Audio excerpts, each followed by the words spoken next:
처음이라 어렵지만 끝은 아주 좋아라는 제목으로 하나님 말씀 증거하도록 하겠습니다. 인간의 본성에 위배되는 가장 힘든 일이 뭐라고 생각하십니까? 복종하라, 순종하라 이런 겁니다. 누구나 사람들은 다스리는 위치에 있는 것을 좋아합니다. 자기가 다스림 당하거나 뭐 누구에게 순종하라 그러면 기분 좋지 않습니다. 싫어합니다.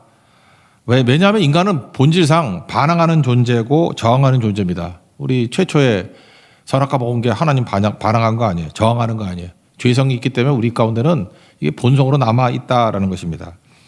그런데 본성에 안 맞는 것, 특별히 이 시대 정신에 안 맞는 게 순종하라, 복종하라 이게 맞겠습니까? 그저 권리를 주장하고 그런 시대를 살아가고 있는데 순종하라, 복종하라 말조차도 잘 듣기 힘들고 그게 뭐야, 바보야, 뭐 이런 생각이 들기도 하는 거죠. 오늘 내용은 그겁니다. 까다로운 주인에게 순종하라. 힘들죠. 근데 이 내용보다 그 앞에도 힘들어요. 앞에가 뭐냐? 제도 위에 있는 왕, 정치 지도자에게 순종하라. 그러니까 여러분이 되게 싫어하는 정치 지도자가 있어. 순종하라. 그거 쉽나? 여기 보니까 까다로운 주인에게 순종하라. 이게 쉬워요? 어렵죠. 그 다음에 나오는 게 뭔지 알아요? 남편에게 순종하라. 여기 여자분들 막 인상 쓰는데 싫은 남편에게 순종하라. 한번 생각해 보세요. 내가 진짜 싫어하는 정치 지도자가 있어. 순종하라. 말이 돼 막 피가 거꾸로 흘러오르고 그 다음에 까다로운 상관, 그 뭐 상종하기 싫죠. 싫어하는 남편, 내가 미쳤어 순종하게 다 이런 거라고요. 그러니까 하나님의 따르는 자인지 아닌지를 보여주는 게 이거거든요. 왜냐하면은 뭐 순종할 만해서 존경할 만해서 그런 게 아니라 하나님이 주인이라 그러면 주님이 명령하셨기 때문에 그렇게 하라. 그러니까 NIBC 이것의 시금석이 이겁니다. 예수님 말씀을 따르느냐? 예수님 따르기 때문에 순종하는 거지 뭐 다른 내가 가치를 껴서 순종하고 그런 게 아니라는 거예요. 그래서 이건 제가 볼 때 신앙의 최고 수준의 모습이 바로 이런 모습이 아닐까 생각이 듭니다. 내가 완전히 죽지 않으면 순종하라, 복종하라 이거 쉽지 않다라는 거예요. 그래서 아름답다, 아름답다 두 번 표현하거든요. 아름답다는 게 뭐예요? 선하다는 뜻인데 끝이 좋다. 그래서 처음에는 어렵지만 순종 얘기거든요. 끝은 아주 좋아. 순종의 결과가 좋다라는 것입니다. 오늘 내용을 보면 크게 두 가지예요. 좀 이렇게 말하는 건 뭐하지만 순종하면 보상이 있다라는 거고 순종하면 우리가 그렇게 얻기 힘든 영혼을 얻을 수 있다. 그래서 예수님께서 세상을 변화시키는 원리가 순종의 원리, 죽기까지 순종한 게 십자가죠. 십자가의 원리다. 그걸 우리에게 보여주고 있습니다. 이 상황에 이 시대에 우리 크리스찬들이 꼭 붙들어야 될 말씀이라고 생각을 합니다. 첫 번째는 까다로운 주인에게 순종하라 그랬는데 악해도 순종하라. 순종의 결과는 좋다. 왜냐? 뭐 역전이 된다, 보상이 된다, 뭐 그런 거죠. 18절을 보시면 사환들아 범사의 두려움으로 주인들에게 순종하되 선하고 관용하는 자들에게만 아니라 또한 까다로운 자들에게도 그리하라. 여기 사환이라가 나온 건데 종입니다. 노예, 둘로스거든요. 뭐 옛날에 미국에 있던 흑인 노예 수준은 아니지만 그보다 훨씬 나은 대접을 받았다 그래요. 그래서 로마나 그리스의 그 종들 어떤 모습인지 알죠? 여기 사환이라고 했더니 종이거든요. 둘로스예요. 노예란 뜻인데 그래서 노예 중에 가정교사도 있습니다. 가정교사. 그래서 그 알렉산더 대왕의 그 스승 중에도 노예 출신 사람이 있고 그래요. 그러고 보면은 학자도 있는 거죠. 거기다가 전문직에 있는 사람들이 노예 중에 많았습니다. 그리고 상당수의 의사가 노예였어요. 그러니까 의사라 그러면 뭐 이렇게 치료하고 하는 건데 노예라고 해요, 노예. 그러니까 자유도 있는 거죠, 일종의. 그래서 돈도 모을 수 있고요. 그래서 노예가 돈을 많이 모으면은 돈으로 자기 자신의 자유도 획득할 수 있었어요. 돈 주고 스스로 해방시키는 거예요. 주인에게 돈 줘가지고. 그러니까 요즘식으로 하면 제일 비슷한 게 직장인하고 비슷하지 않나. 기분 되게 나쁠 거예요. 직장인? 왜 내가 노예야? 그러는데 여러분 사는 꼴이 노예 아니에요? 그만두려면 그만둘 수 있어요? 그만둘 수 있죠. 그거 죽음 아니야. 뭘로 먹고 살아? 그렇잖아요. 그래서 먹고 살고즘이잖아요. 우리 먹고 살아야 되잖아. 그래서 뭐 싫고 힘들더라도 그냥 끌려나가잖아요. 털털하면서 끌려가고. 우리 집 애들도 직장 나가는 거 보면 쟤네 노예야, 노예. 그죠? 그냥 가기 싫은데 끌려나가고. 그 이유가 뭐죠? 그래야 먹고 사니까. 그래야 생존이 가능하니까. 그러니까 그만둘 자유가 있다고 말은 하지만 그만둘 수가 없잖아요. 그러니까 고대 노예하고 특별히 로마나 그리스 노예하고 별로 다르지 않을 것 같다. 그런데 그 노예들에게 뭐라고 얘기하냐면은 여기 순종하라고 얘기하잖아요. 범사에 두려워함으로, 그 주인을 두려워하는 게 아니라 하나님을 두려워하는 마음으로 그를 두려워하라. 그러니까 골삼이삼이라 그러죠. 골로새 3장 23절. 무슨 일을 하든지 마음을 다하여 죽게 하듯 하고 사람에게 하듯 하지 말라. 이게 사환들에게 주는 말씀이라고요. 왜요? 우리 예수님의 종이기 때문에, 예수님을 주인으로 모시는 사람이기 때문에 예수님 말씀대로 순종한다는 것입니다. 근데 상관 가운데도 이렇게 뭐 착한 사람한테 순종하는 거야 뭐 어렵겠어. 그것도 뭐 쉽진 않지만 그래도 뭐 주고받는 게 있잖아요. 근데 까다로운 상관, 그럽니다. 까다롭다라는 것이 그 헬라 원어를 보니까 구부러진이에요. 그러니까 구부러진 상관이 있죠. 그러니까 마음이 안 좋은 거. 구부러진에 제일 비슷한 게 뭘까? 심술 보고 심술이 있는 사람, 사악한 사람, 막 억지 부리고 그런 거죠. 제가 최근에 만났던 어떤 형제도 되게 이제 좀 힘들 일을 하는 사람이에요. 단양에 있는 광산에서 일을 해요. 광산에서 일을 하는데, 그러니까 뭐 이렇게 폭파 작업도 하고 뭐 이렇게 조각조각 나오면 컨베이어 벨트에 실어 나르고, 그러니까 사진도 보고 쭉 보니까 위험하기도 하고 험난하기도 하더라고.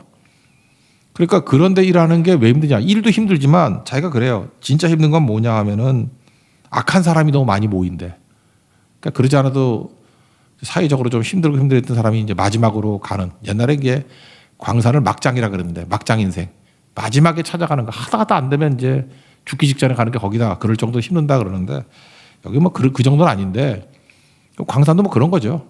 광산이 지금은 그런 정도는 아니지만 쉽게 할 수 있는 건 아니에요. 여기는 형제가 할 수 있는 일 아니야. 내가 보니까 며칠 못해. 체력도 좋아야 되고.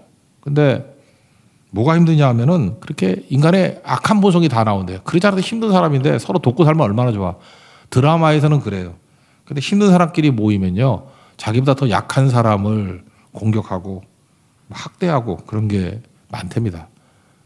자기도 이제 크리스찬이기 때문에 좀 착하게 살았더니 말이 없어요. 좀 말이 없는 형제인데 쌍욕을 1년을 들었대. 쌍욕을. 그냥 아침부터 저녁까지 욕으로. 견딜 수 없는 모욕감. 그래서 1년쯤 지나서 참을 수 없어가지고 자기가 욱하는 마음에 한번 갈라 그랬더니 상대도 섬찟하면서 좀 그러더래요. 근데 거긴 그런 일이 있대요. 말 없는 사람이 계속 몇 년 동안 욕 먹다가 한번 욱하고 올라오면 거의가 살인이래요. 왜? 그 다음에 버틸 수가 없기 때문에. 저항하는 그 순간 그 사람 죽여야 끝나는 거니까. 그러니까 참고 참다가 폭발해 버리는 거죠. 그런 사회예요. 그런데 까다로운 상사라는 게 제가 보니까 이 생각이 나더라고요. 그런 사람에 대해서 참으라고? 쉽지 않죠. 거기선 약하면은 죽는데요. 약하면 계속 공격당하고, 약자가 약자를 보호해주는 것 같은데 그렇지도 않아요.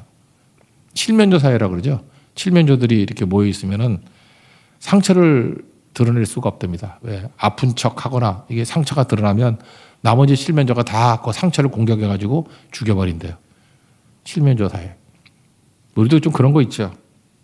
상처를 숨겨야 하는 거. 상처가 있다 그러는 순간에 공격을 하고 나중에 버림받고, 그래서 강한 척 해야 되고, 혼자서 상처 들키지 않게 치료하고, 우리 그런 거 있지 않습니까? 칠면조 사회예요. 사회가 다 이렇다는 것입니다. 근데 이런 압박을 가하는 까다로운 상관, 그를 참으라? 예수님 말씀 붙들지 않으면 이거 할 수 없는 일이겠죠. 그러니까 뭐야, 이거 부당함이고. 근데 이거 참으면 아름답대요. 일단 예수님이 그렇게 하라니까 순종한다고 해봅시다. 19절 보니까 부당하게 고난을 받아도 하나님을 생각함으로 슬픔을 참으면 이는 아름다우나. 이 슬픔이라는 게 진짜 슬퍼, 단어가. 슬픔이라는 단어를 이렇게 헬라어로 구분을 하더라고. 아픔 그러면은 몸이 아픈 거예요. 슬픔 그러면 마음이 아픈 거예요. 그 마음이 아픈 거다 이렇게 주석이 돼 있더라고. 슬픔을 참으면. 그래 이렇게 학대를 당하고 그러면요, 육체도 아프겠죠. 근데 마음은 슬퍼요. 마음이 슬프다고. 마음이 슬프다는 건 뭐냐면 마음이 무너질 수 있는 거거든요.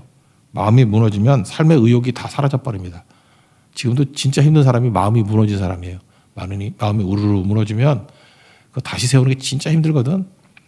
그래서 슬픔, 그 무너지는 그 슬픔까지도 참으면 아름답답니다. 아름답게 뭐예요? 끝이 좋다는 거예요. 주님이 약속하셨어요. 이 말씀대로 가면 주님이 최고 심판이 있잖아요. 그래서 회복시켜 주시고 우리에게 힘 주시고 그런다라는 거예요. 그래서 실질적으로 이 땅을 살아가면서 믿음이라는 게 뭐냐면 우리가 주만 의지해, 주님을 의지하는 게 뭐냐? 예수님이 걸어갔던 그 길을 걷는 거예요. 우리도 선을 행함에도 불구하고 부당하게 억울하게 악을 참으면 주님이 보상해 주신다는 거예요. 끝이 아름답다는 거예요. 내가 아름답게 보겠다. 이거 뭐 시시껄렁한 얘기를 하나 한다 그러면 제가 옛날에 읽었던 얘기인데 어느 뭐 어떤 나라에 경기 침체가 와가지고 가난한 아이들이 굶는 지경에 우리는 뭐 주변에 굶는 사람은 없죠. 굶는 지경인데 한 20명의 가난한 아이들이 오는데 빵을 나눠줬답니다. 빵을. 뭐 아프리카에 있던 것 같아요. 내가 보니까. 빵을 나눠주는데 서로 큰 거 먹으려고 싸우겠죠. 애들 20명이니 뭐 거기 경쟁이 없겠어. 경쟁이 있지. 힘센 아이가 막 차지하더라는 거예요. 근데 마지막 남은 아이 제일 작은 빵. 아, 그럼 이게 나눠준 사람도 문제가 있어. 그럼 똑같은 빵으로 하지. 왜 뭐 작은 빵, 큰 빵 있게 만들어. 그죠? 그러니까 잠깐만 이거 하면 안 되죠. 지난번에도 우리 금요철에 또 봐요. 우리 간사님이 빵 종류 여러 개 해놨더니 그 고르라고 나가질 않아. 그래서 피자빵 그냥 계속 복사빵으로 탁탁 했더니 말이 없잖아. 그죠? 먹기 싫으면 먹지 마. 똑같은 걸로. 그러니까 이 아이도 그런 거예요. 큰 빵, 작은 빵 있으니까 거기서 상대적으로 작은 게 있겠지. 너무 마음이 안쓰러우니까 주는 사람은 그게 마음이 안쓰럽잖아요. 하나님 마음도 그래요. 여러분 진짜 지혜롭다 그러면 계속 불쌍해질 하니까 계속해서 뺏겨가지고 작은 빵 먹고 작은 거 먹고 그 하나님 마음 쳐다보면서 배고파. 그러면 은혜가 임해. 하루는 조그만 빵 가지고 집에 가서 먹으려고 그랬더니 그 안에 은화가 들었대. 은화. 뭐 가치 있는 돈이라고 칩시다. 은화. 나 같으면 동전 들어가면 들어서 안 먹을 것 같은데 하여튼 간에 그거하고는 관계 없다고 생각해요. 예. 은화가 들었더래. 몇 개가. 그래서 그 엄마도 착하죠. 아, 이거 실수로 넣는가 보다. 갖다 드려라. 그래서 갖다 드리러 갔더니 너 진짜 착하구나. 엄마는 더 착하구나. 실수가 아니란다. 내가 너의 마음을 칭찬해 주기 위해서 주는 작은 보답이야. 난 이 생각이 나더라고요. 하나님 마음도 그런 거라고요. 우리가 참고 부당하잖아요. 저 힘센 놈이라고 맨날 큰 거 가지고 가고 나는 뭐야 이거. 똑같이 배고픈데. 근데 작은 빵으로 계속하면 우리의 아버지 하나님께서는 우리를 보시고 뭔가 숨겨놔요. 그죠? 은하를 숨겨놓고 뭐 그런 게 있다고.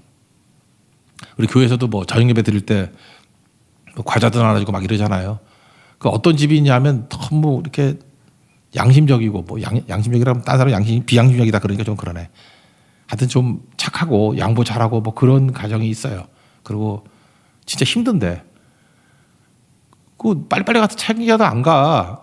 그래서 못 받고 맨날 그러니까 제가 우리 부교육자한테 시켜가지고 그래요. 야, 하나 남겨놔라. 저 분명히 차지 못할 거니까 좀 줘라. 그리고 어떤 때는 더 좋은 거 그냥 하나 정도 남아있을 때는 딴 거 하나 남아있을 때는 덤으로 더 줄 때도 있어요. 그 목사 마음도 그래요. 그러니까 계속해서 뭘 억울함을 참고 약함을 참고 그러면은 그 내용을 알고 있는 하나님께서는 작은 빵에다 은하를 덧붙여 주신다니까. 그게 얼마나 중요한 건데. 그러니까 하나님 앞에서 불쌍히 여김 당하면 기적이 나타난다 그랬죠. 스프랑거 니조바이. 그러니까 참으면 이거 믿음이에요. 믿음. 억울함을 참으면 불쌍함을 참으면 하나님이 보상해 주시고 갚아 주신다라는 것입니다. 그리고 그런 과정 속에 성장이 있다라는 거예요.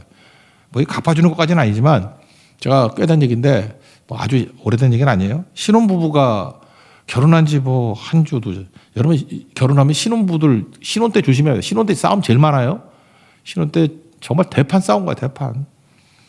그래서 저한테 이제 중재를 해달라고 이제 왔는데 참 중재도 힘들지. 뭐 이런 거였어요. 남자가 신혼여행을 갔는데 옷을 벗어가지고 머리 속옷이겠죠. 바닥에 집어 던져두고 챙기질 않더래. 그래서 그 아내가 저게 뭐야 그랬더니 내 속옷. 근데 왜 저기다 던져놔 그랬더니 엄마는 저렇게 던져놓으면 빨아줬어 그러더래요. 그 여자는 열받아가지고 난 못해 그랬대요. 근데 그 다음날 갔더니 그대로 입고 그 다음날 했더니 2개로 늘었어. 안 치우는 거야. 서로 안 치우는 거야. 셋째 날도 3개로 늘었어. 그러다가 7개 늘어가지고 뭐 버리고 왔는지 어떻게 하는지 하여튼 왔어요. 와가지고 신혼여행 갔다 와서도 계속 이제 신경전 버리고 고집 부리고 그러는 거야. 나는 집어던지면 엄마가 해준 건데 왜 안 해줘? 철도 없지 이놈도. 죽어도 안 해. 그래서 제가 제안을 했죠. 내가 그 바구니 하나를 사준다 그러면 그 안에 넣을 마음이 있니? 남자한테 물었어요. 내가 바구니 하나를 사줄 테니까 바구니에 넣어줄 마음이 있니? 그걸 하겠대. 어차피 던지는 거 똑같으니까. 농구 같네요. 그러면서 정신 나간 놈이죠. 그죠? 바구니에 넣겠대. 내가 자매한테 물었어요. 그 바구니에 든 옷은 세탁기에 집어넣을 마음이 있니? 그건 하겠대. 그거는 이게 다 한 건에 있으니까 한 번에 넣는 거니까 그건 하겠대. 그래서 제가 바구니 사줘서 해결됐어요. 탁월한 상담가죠. 웃길 것 같지만 진짜 그랬어요. 제가 보니까 이게 왜 가능했냐 하면은 고집과 고집이 충돌하는 거예요. 내가 살았던 방식과 네가 살았던 방식이 충돌하는 거죠. 또 버릇과 있고 습관이 있고 사람은 그 양보 안 합니다. 제가 그랬어요. 너희들 결혼해서 사는 건 순종을 배워가는 거라고. 작은 거 하나 지금 봐라. 양보해서 순종했더니 그것도 순종 아니에요. 바구니에는 넣을 수 있니? 이 고집 부리는 놈이 그 정도 순종한 거잖아요. 중간 과정. 그리고 바구니에 넣은 것은 세탁기에 집어넣을 수 있니? 그것도 양보한 거잖아 서로. 이런 식으로 순종을 배워가야 열매를 거두게도 역전이 벌어지게 된다고. 근데 우리는 순종을 못 배웁니다. 순종하면요, 이건 뭐 작은 해석이지만 해결이지만 하나님께서 우리에게 보상해 주신다니까요. 성경의 예를 들고 여기 마무리 지나가는 이 메시지는 야곱을 한번 보세요. 야곱이 이게 농땡이 치던 사람인데 라반 집에 가서 자기보다 더 야곱 같은 사람이죠. 사기꾼. 라반 집에 가서 20년 동안 죽을 고생합니다. 정말 까다로운 상관이죠. 억지로 뭐 죽지 못해 사는 거였죠.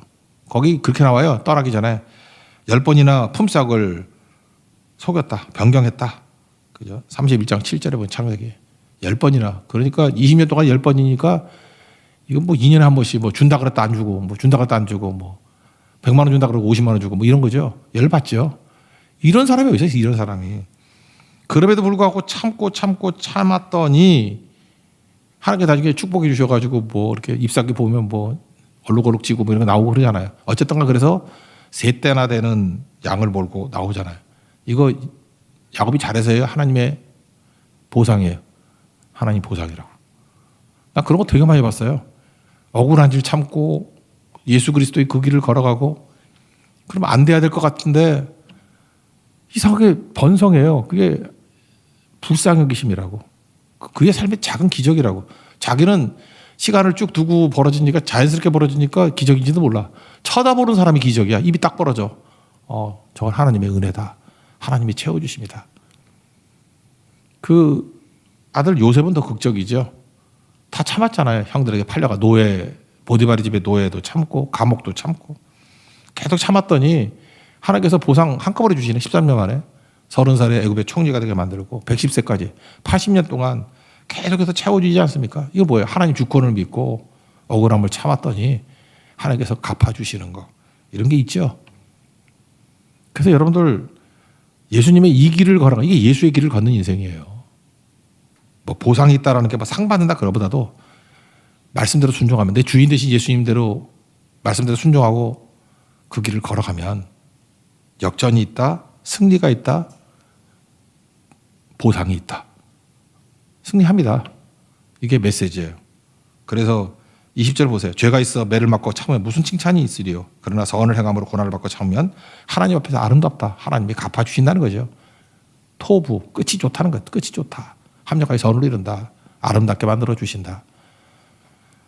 이 땅에서 여러분들 예수님의 이 길을 걸어서 역전시키고 승리하고 보상받는 승리의 종되기를 축원합니다. 근데 이게 주 메시지가 아니고 더한 게 두 번째 나오는 건데 아름다운 이유가 뭐냐 하면 이걸 위해서 부르심을 입었는데 결국은 예수님이 이 땅에 오신 목적도 영혼 구원하러 오셨잖아요. 교회도 마찬가지죠. 천하보다 귀한 게 생명인데 목숨인데 영혼들을 구해낼 수 있는 게 요 십자가의 길밖에 없다라는 거예요. 그러니까 자기 주장하고 뭐 자기 이득 챙기고 이래가지고는 그냥 먹고 사는 걸로 끝나버리는 거지. 너희들이 절대로 하나님의 자녀로서의 영광과 능력이 드러나는 인생은 못 산다는 거죠. 그래서 십자가를 진다는 것을 구체적으로 보여주고 있는 거죠. 21절 보니까 이를 위하여 너희가 부르심을 받았으니. 우리 사명입니다. 뭐로 부르심을 받았어요? 억울한 일 당하고 까다로운 그 주인에게도 순종하게 만드는 거. 그죠? 이게 고난을 받으면 그 선을 행함에도 불구하고 고난 받을 거 이런 것들. 그걸 위해서 부르심을 입었대요. 왜? 그거 계속 쌓아 나가면 세상이 변화가 된다는 거예요. 이게 크리스찬이 세상을 변화시키는 방법이다. 우리가 지금 이걸 못해요. 십자가 지는 방법을 못하기 때문에 교회는 맨날 뭐 모여가지고 뭐 떼거지로 모여가지고 뭐 우리가 얼마나 센가 봐라. 그래서 세상이 변화될 것 같아요? 그걸로 절대 변화 안 돼요. 뭐 힘은 세상이 더 세지. 안 그래요? 뭐 돈 갖고 돈은 세상이 더 많아요. 어쩜 우리에게 준 능력을 십자군 전쟁하고 똑같다고 무력으로 뭘 변화시킨다고? 그거 아니라니까요. 예수님이 그러잖아요. 12영이나 더 되는 천사를 불러가지고 그래. 저놈의 싸그리 없애버릴 수 없냐고. 그럼 하나님의 뜻이 이루어지냐? 마귀를 박살내는 방법은 십자가의 길 이거잖아. 이 일밖에 없다고. 그럼 우리도 그게 능력이라는 것을 작은 것부터 몸에 체득하면서 예수님의 모습으로 작은 예수의 모습으로 세상을 변혁시키는 종이 돼야 된다는 거예요. 그게 복음입니다. 이걸 위해서 부르심 입었대요. 그러니까 여러분들 예수가 불렀다는 건 뭐냐면 억울해도 참는 거 위해서 부르심 입은 거예요. 고난 중에도 참는 거 부르심 입은 거예요. 누가 오해하더라도 참는 거 그걸 위해서 부르심 입었다는 것입니다. 그래서 뒤에 보세요. 그리스도도 너희를 위하여 고난을 받으사 너에게 본을 끼쳐 그 자체를 따라보게 하려 했다. 본을 보이고 따라오라고. 나를 따르라 그랬다고. 뭘 따라오는 거예요? 예수님 뭐 승리의 길, 제자들같이 그런 거 제자들도 속았잖아. 십자가 길 따르라는 거지. 자기를 부인하고 자기 십자가를 지고 나를 따를 것이다 그랬잖아요. 예수님 고난당할 때 어떻게 했느냐. 예수님의 본과 자취를 보여주는 게 22, 23절이에요. 죄를 범하지 아니하시고 입에 거짓도 없고 욕을 당하시되 맞대 욕하지 않고 고난당하실 때 위협하지 아니하고 공의로 심판하시는 이에게 부탁했다. 하나님 바라보고 참았다 그 얘기죠. 죄도 없고 입에 거짓도 없고 온전했지만 욕을 욕으로 맞붙이지 않고 고난당할 때 위협하는 것으로 하지 않았다라는 거죠. 맞싸우지 않았다. 참으셨다. 그래서 어떤 보상을 얻느냐. 이렇게 하면 영혼을 얻는다. 영혼을. 사람 마음을 얻는다. 마음보다 더 큰 거죠. 마음을 얻고 구원받는 자가 되게 만든다는 거예요. 십자가 왜 이거 외엔 다른 길이 없다라는 거죠. 근데 우리 이 길은 제자 훈련 할 때는 이 훈련을 안 해. 맨날 전도하는 훈련 뭐 우리가 얼마나 예수 믿고 잘 살게 되는지 약간 그런 거 설명하고 있는데 그게 아니고요. 십자가 지는 모습, 그 억울한 거 참는 모습 그게 파워가 있다. 우리 어쩌다가 가끔마다 그렇게 할 때 있잖아요. 그때 나도 놀래요. 엄청난 파워가 있네. 그때 비로소 크리스찬 같은 모습이 보이고 영향을 미치기 시작한다라고요. 그래서 24, 25절이 그 얘기죠. 친히 나무에 달려 그 몸으로 우리 죄를 담당하셨으니 이는 우리로 죄에 대하여 죽고 의에 대하여 살게 하려 하심이라. 그가 채찍에 맞음으로 너희는 나음을 얻었나니. 그 다음 보세요. 너희가 전에는 양과 같이 길을 잃었더니 이제는 너희 영혼의 목자의 감독 되신 이에게 돌아왔느니라. 이 길을 걸어가면 예수님께 돌아오는 일들이 벌어지게 된다라는 것입니다. 우리가 뭐 죄를 담당한다 그래서 그들의 죄를 담당할 수는 없겠지만 예수님께 이끌 수 있는 이 양머리 개 정도는 될 수 있는 거죠. 그리고 제2남전도에 또 회장하고 부회장 뽑혔더라고요. 좀 젊으신 분들이에요. 젊은 남전도에. 그랬더니 뭐 꿈이 크더라고. 우리 교회 젊은이들 좀 부흥을 위해서 쓰임 받고 싶습니다. 자기들은 죽고 뭐 하고 뭐 싶습니다. 뭐 의욕적으로 뛰고 싶습니다. 뭐 전도하고 싶습니다. 그러길래 이름도 제2남전도에 그러니까 너무 좀 구티가 난데 그래서 이름을 좀 바꿨으면 좋겠다. 그래서 내가 보더콜리 그랬어요. 보더콜리에 양머리개. 그리고 멤버들을 뭐로 부를까요? 개떼들. 예. 그래서 개떼1, 개떼2 아니면 개1, 개2 하든지. 그죠? 그 중요한 거 아니에요? 우리는 개라는 거야. 개의식. 그런 의식을 가지고 개라는 게 뭐야? 자기 자신이 부인하는 거 아니야? 난 아무것도 아니다. 우린 종이란 말보다 더 듣기 싫은 게 개라 그럴까? 너 개야 그러면 더 듣기 싫잖아. 우리 개떼 중에 그러니까 개떼라고 합시다. 개떼 중에 하나라고. 그러면서 개를 쳐다보는 사람이 누가 있어? 예수님 목자 대신 예수님 쳐다보게 만드는 거죠. 그렇게 하면 승리하게 되는 것 같습니다. 그러니까 영혼을 얻을 수 있는 길은 이 길밖에 없다라는 거예요. 한번 생각해 보세요. 우리가 어떤 사람이 뭐 어려움이 있을 때 무너뜨리는 게 뭐 힘들어요? 세우는 게 힘들지. 영국과 프랑스를 보세요. 프랑스는 피해 혁명, 프랑스 대혁명을 겪었어요. 아시죠? 좋은 사상 갖고 일어났는데 그 혁명한 사람이 더 나쁜 놈이야. 로베스피에르 이런 거 뭐 단두대 죽여버리고. 왜 그래요? 앙샹레짐 구체제가 무너지니까 권력의 공백이 생겨. 그러면 새로운 걸로 들어간 사람이 경험이 없어. 더 나쁜 놈 돼. 그래서 또 더 나쁜 놈. 그거 언제 해결되죠? 나폴레옹 3세 이후까지도 해결이 안 되고 제가 볼 때 지금도 프랑스 해결이 안 된 것 같아요. 프랑스 보면은 지금도 치고받고 싸워. 드골 대통령 때까지도 그랬고. 그 전통이에요, 그게. 그 되게 무서운 거라고. 공백기에 무너뜨리고 하는 게. 영국의 축복이 뭔지 알아요? 존 웨슬리의 부흥 이후에 그들은 상대를 전멸시키는 것을 포기했어. 그래서 명예혁명을 했죠. 명예혁명. 힘 하나도 없는 왕인데 안 죽이고 살려두고 그냥 입헌군주로 만들어버리고 지금까지 내려온 거 아니에요? 그래서 피 흘리지 않은 거. 그게 되게 중요한 거죠. 우리나라도 그래요. 크게 보면 49대 51 아니에요? 어디든 간에. 그러니까 제일 중요한 게 뭐냐 하면은 뭐 이렇게 힘을 가진 사람이 상대방을 무시하면 안 돼요. 상대의 존재를 인정하면서 상대를 배려도 해주고 그리고 겸손해져야지. 자기 힘 있다고 해서 더 겸손해져가지고 나는 자격도 없는데 어쩌다가 이 자리에 왔습니다. 내가 잘 섬기길 원합니다. 그리고 상대편의 이익도 대변해주고 그러다 보면은 51이었던 것이 52도 될 거고 또 반대편도 그렇게 하다 보면 49였던 것이 51이 되기도 하고 되게 좋은 우리 한국의 지금 이런 그 세력 균형이 제가 볼 때 이게 황금분할이에요. 황금분할. 너무너무 좋거든요. 이게 잘만 운영한다 그러면 정말로 아름다운 모습이 될 수 있는 건데 난 제일 듣기 싫은 게 위너 텍스 올이에요. 승자 독식? 그렇게 망하는 거지. 승자 독식 그거 아니에요.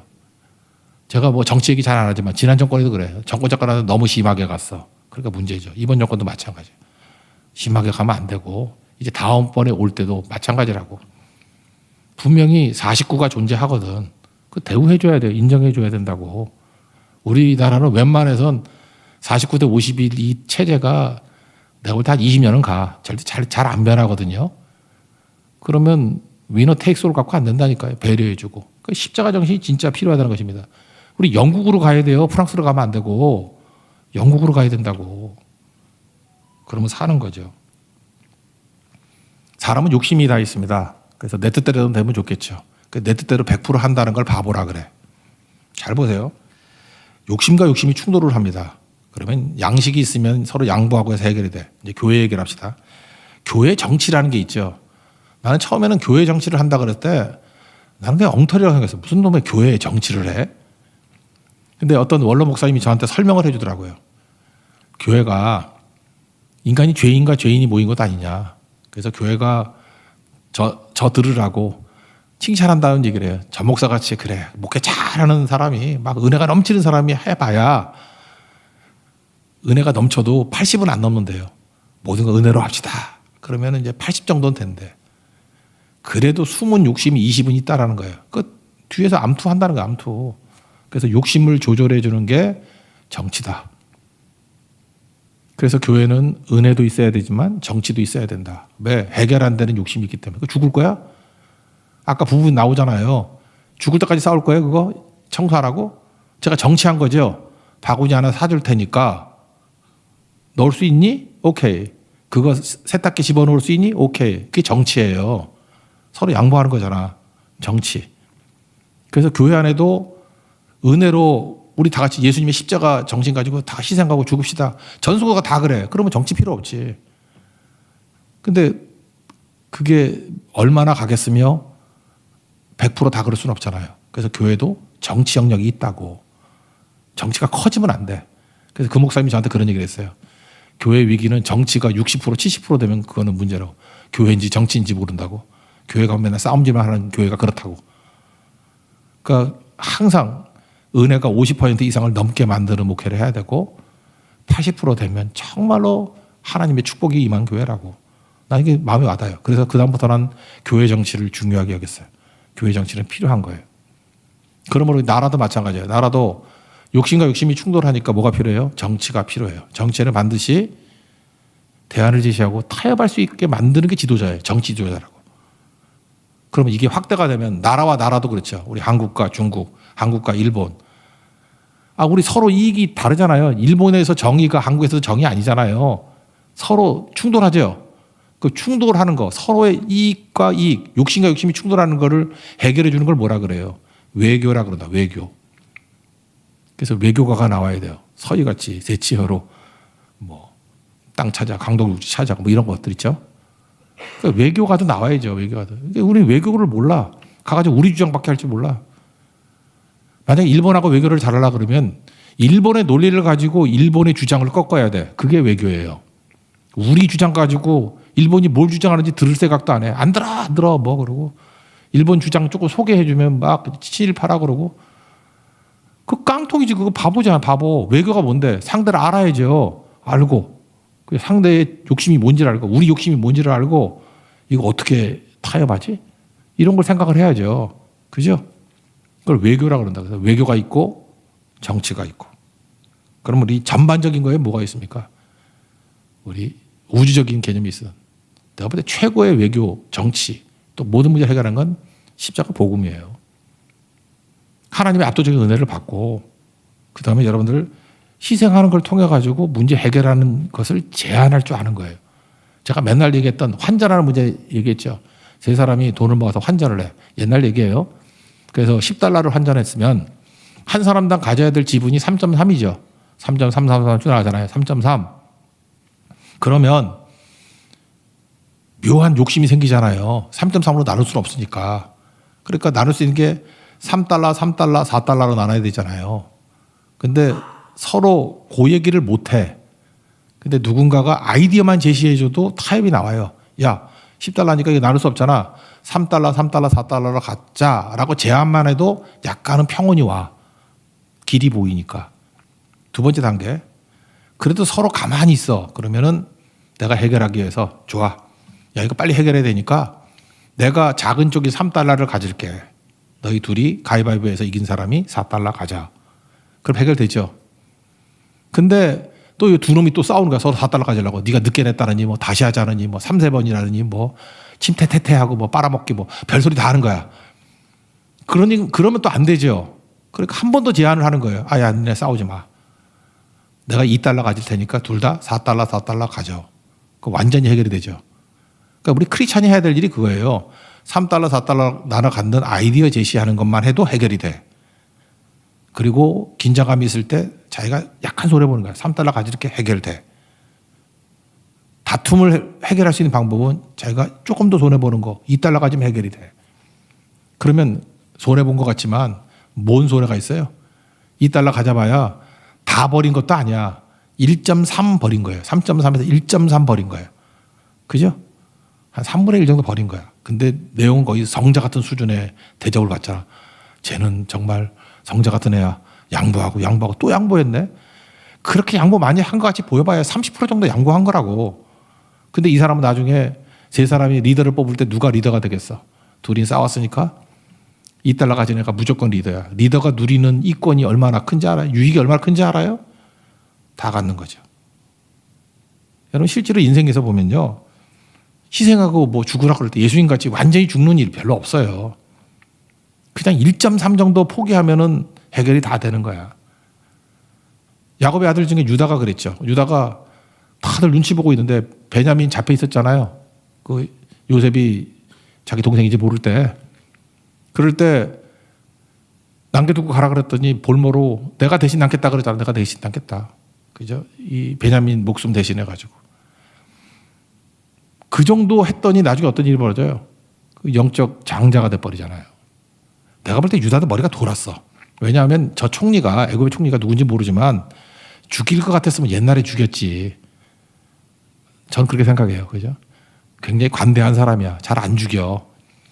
그래서 동생 보내고 내가 대신 안겠습니다. 그래도 죽을 가능성이 반반도 안 돼. 그 정도 희생한 거예요. 완전 죽는 것도 아니야. 뭐 진짜 죽으러 가는 것도 아니고 죽으려고 하는 거 정도. 흉내 정도 내는 것만 해도 모든 걸 다 얻잖아요. 희생이 그런 거라고.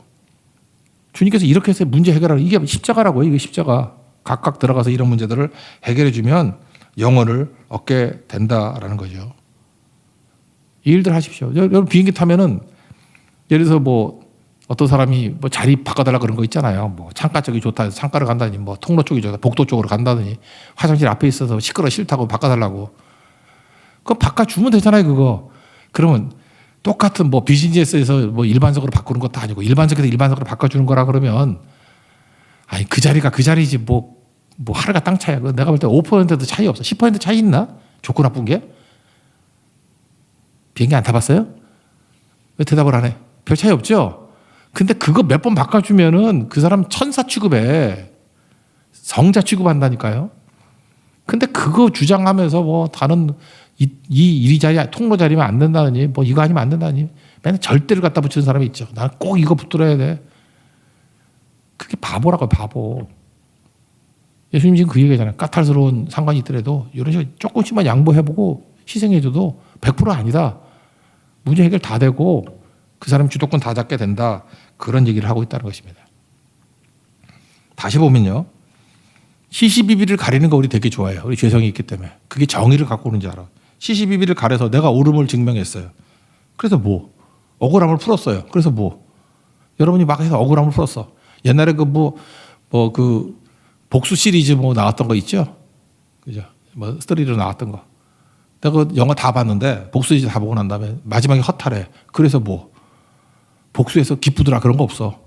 복수했는데 마음이 되게 찜찜해. 나중에 감독 인터뷰 들어보니까 그게 목적이었대. 영화 보고 난 다음에 찜찜하게 만드는 게 뭘 잘 만든 영화야 그게? 복수는 소용없어 그거래. 성경 말씀을 보세요. 그거 그렇게 하면 낙이 없고 소망도 없고 아무것도 없다라는 거예요. 그런데 희생하고 십자가를 지고 자기를 부인하고 나아가면 영혼을 얻는데요. 그래서 주님께서 우리에게 말하는 게 뭐냐면 내가 너의 뭘 보느냐? 너의 억울함이 쌓인 것을 보겠다라는 거예요. 우리 크리스찬은요. 우리 통장에 뭘 쌓아야 되냐면은 하늘나라의 상급으로 억울함을 쌓아야 돼.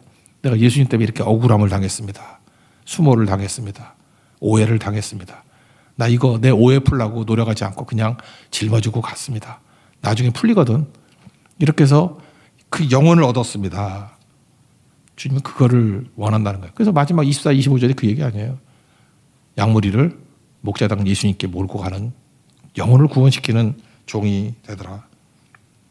사도 바울 빌립보서 우리 베트남 가서 맨날 봤던 건데 그건데 사도 바울도 그랬어요. 시시비비 가리려고 그러지 않았어요. 빌립보에서 뭐 감옥 갇혔다 그랬더니 거기 있는 나쁜 놈들이 뭐 바울이 감옥에 갇혔다 좋아한더래. 아 그럼 우린 열받잖아. 이게 내 감옥 갇혔다 좋아해? 그래서 바울이 뭐라 그래? 아 그래. 어떤 사람은 뭐 좋은 마음으로 복음 증거하고 어떤 사람은 시기하는 마음으로 복음을 증거하는데 괜찮아. 뭐 이렇게 전하든 저렇게 전파되는 건 그리스도니 내가 기뻐하고 기뻐한다. 그런다고요. 그죠? 그러니까 어떻게 그 당해 그거를. 그죠? 못 당하는 거죠. 그다음 뭐라고 하냐? 1장 20절 21절 같은 데 보니까 살든지 죽든지 뭐 시집 걸어간 얘기 다 얘기해요. 그다음에 내 몸에서 그리스도가 존귀되게 하려 함이라. 그런 눈물 날 정도야. 이는 내게 사는 것이 그리스도니 죽는 것도 유익함이라. 죽어도 된다는 거야. 죽어도. 예수님 때문에. 이게 변화시키는 거죠. 교회도 변화시키는 거고. 이게 진짜 능력이라는 것입니다. 뭘 그렇게 자기를 증명해야 돼. 뭘 그렇게 억울하면 못하고 오해를 풀어야 되고 나는 억울해서 뭐 복창이 터진다느니 복창이 어디냐? 복창이 있나 어디? 나 먹어보지 못해. 복창이 뭐예요? 거제도 촌놈. 복창이 뭐예요? 몰라? 내가 곱창을 하겠어. 곱창까지는 하겠는데 뭔지 잘 모르겠어. 그거 좀 터지면 어때? 터지면 다 터뜨려 버려야지. 내게 사는 것이 그리스도니 죽는 것도 유익함이라. 이러면 영혼을 얻는다는 것입니다. 그러면 이게 영혼뿐만 아니라 세상이 뒤집힌다는 거예요.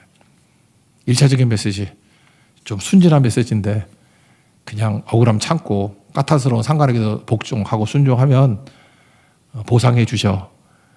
그건 되게 좋죠. 그냥 바보들도 다 좋아하는 거니까 역전이 일어나고 승리가 있어. 근데 진짜 메시지는 뭔지 아십니까? 진짜 제자 중에 수제자를 부르셨을 때 주님이 원하시는 거 내가 너희를 부른 진짜 목적은 뭐냐 하면 자기 부인하고 자기 십자가 지고 가는 이 길 걸어갈 때만 영원 얻을 수 있어. 너 인생을 자기 증명하는 데 쓰니? 너 내 제자라며 내가 나 증명하는 데 쓰는 거 봤니? 죽고 희생하고 영혼 살리는 십자가까지 지는 거잖아. 힘 줬다고. 그래서 여러분 힘 함부로 안 주는 거예요. 힘 주면 자기 증명하는 데 쓰느라고. 힘 없어도 돼요. 하나님이 힘 다 갖고 계시기 때문에. 주님 내게 힘 안 줘도 돼요. 주님만 힘이 있으면 되니까.